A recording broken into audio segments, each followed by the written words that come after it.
صالح علیہ السلام اللہ کے نبی ہیں، ان کی قوم بڑی سرکش تھی، نافرمان تھی، اور پتھروں کی پوجا کرتے تھے اور پتھروں کے گھر بناتے تھے انہیں تراش تراش کر کے۔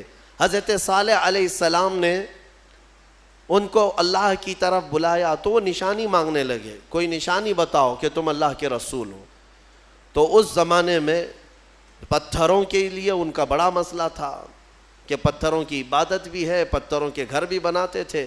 حضرت صالح علیہ السلام نے اپنی قوم کو ایک جگہ جمع کیا اور ایک پتھر کو، پہاڑ کا ایک پتھر ہے، اس پتھر کو حکم دیا تو اللہ تعالیٰ نے اس پتھر کے اندر سے ایک اونٹنی پیدا فرمائی، ناقۃ اللہ، اس کو اللہ کی اونٹنی۔ اب مجھے بتاؤ کیا یہ عقل تسلیم کرے گی کہ ایک اونٹنی کو پیدا ہونے کے لیے اس کے بھی تو ماں باپ ہونے چاہیے، وہ بھی کسی اونٹنی کی پیٹ سے پیدا ہوگی؟ لیکن اتنا محیر العقول واقعہ کہ پتھر اور اونٹنی کا کیا میل۔ ہاں یہ بھی بات سمجھ میں آ سکتی ہے کہ ہاتھی کے ہتھنی کے پیٹ سے کوئی اونٹنی پیدا ہو گئی، یا کسی جانور کے پیٹ سے کوئی دوسرا جانور پیدا ہو گیا، کچھ قریب تو سمجھ میں آتا ہے، لیکن پتھر کے اندر سے اونٹنی پیدا ہونا یہ سمجھ میں آتا ہے؟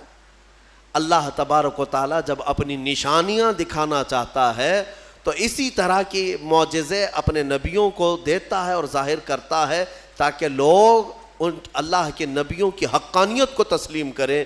اسی لیے ہم کہتے ہیں کہ پتھروں سے پانی کا جاری ہونا سمجھ میں آتا ہے۔ اگر تم پیاسے ہو، ہم نے کہیں پتھر میں سوراخ کر دیا اور پانی بہنے لگ گیا تو آپ پانی پی لیں گے، ہو سکتا ہے تھوڑا بہت تعجب کریں گے، تھوڑا بہت تعجب کریں گے، ہاں انہوں نے پتھر سے پانی نکال دیا، لیکن دماغ میں تمہاری یہ تو ہے کہ بہت سارے پہاڑوں میں دیکھا ہے ہم نے پتھروں کے بیچ سے پانی بہتا ہے۔ لیکن محمد الرسول اللہ صلی اللہ علیہ وسلم کے صحابہ جب پیاسے ہوئے تو پتھر سے میرے آقا نے نہیں، انگلیوں کے بیچ سے پانی جاری کر کے دکھایا ہے۔ سمجھ میں آتی ہے یہ بات؟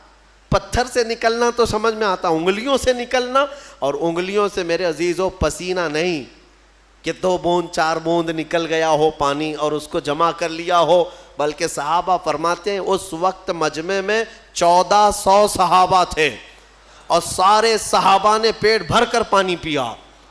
پنجاب رحمت حضور کی انگلیوں سے جو نکلے اس پانی سے سارے صحابہ 1400 صحابہ نے پانی پیا، اپنے مویشیوں کو، جانوروں کو پلایا، اپنے برتنوں میں اور اپنے مٹکوں میں سب بھر بھی لیا۔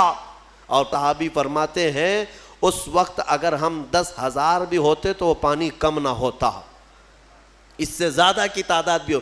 یہ جو معجزے ہیں اللہ تبارک و تعالیٰ کے، یہ نبیوں کے لیے دیے جاتے ہیں، اور یہ نشانیاں حضرت عیسیٰ علیہ الصلوۃ والتسلیم اللہ رب العزت کی کھلی نشانی تھے۔